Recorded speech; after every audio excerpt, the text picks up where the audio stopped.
வணக்கம்.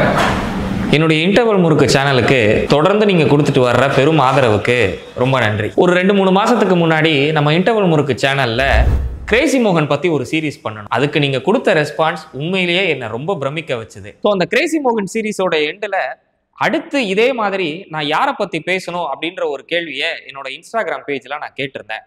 அதுக்கு பெரும்பாலானவர்கள் சொன்ன பதில் கவிப்பேரரசு வைரமுத்து. கிட்டத்தட்ட தமிழ் சினிமால ஒரு 45 வருடங்களுக்கு மேலா பாடல் எழுதிட்டு வர்ற கவிப்பேரரசு வைரமுத்து அவர்கள் பத்தி எத்தனையோ நபர்கள் எத்தனையோ விஷயங்கள் பேசி இருக்காங்க. அவருடைய கவிதை பத்தியும் அவருடைய பாடல்கள் பத்தியும் நம்ம பேசுறதா இருந்தா பேசிக்கிட்டே இருக்கலாம். ஏன்னா அது அந்த அளவுக்கு ஒரு மிகப்பெரிய கடல். ஸோ வைரமுத்து அவர்களுடைய பாடல்கள்ல நான் எடுத்திருக்கிற டாபிக் என்ன அப்படின்னா, வைரமுத்து பாடல்களில் அறிவியல். அவருடைய பாடல்கள்ல நிறைய விஷயங்களை அவர் ரொம்ப ஆய்வுக்கு உட்படுத்தி நிறைய ஆராய்ச்சிகள் செய்து நிறைய அறிவியல் பூர்வமான தரவுகளை எடுத்து அவருடைய பாடல்கள்ல எழுதியிருக்காரு. இந்த மாதிரி வைரமுத்து அவர்கள் சயின்ஸ் சம்பந்தமா அவருடைய பாடல்கள்ல என்னென்ன வரிகளை எழுதியிருக்காரு அப்படின்றதுதான் இந்த சீரீஸ்ல நாம பார்க்க போறோம். ஸோ இந்த சீரீஸ் உங்களுக்கு இன்ட்ரெஸ்டிங்கா இருக்கிறது மட்டும் இல்லாம ரொம்பவே இன்ஃபர்மேட்டிவாகவும் இருக்க போகுது. தொடர்ந்து இன்டர்வல் முறுக்குடைய வைரமுத்து சீரீஸை பாருங்க.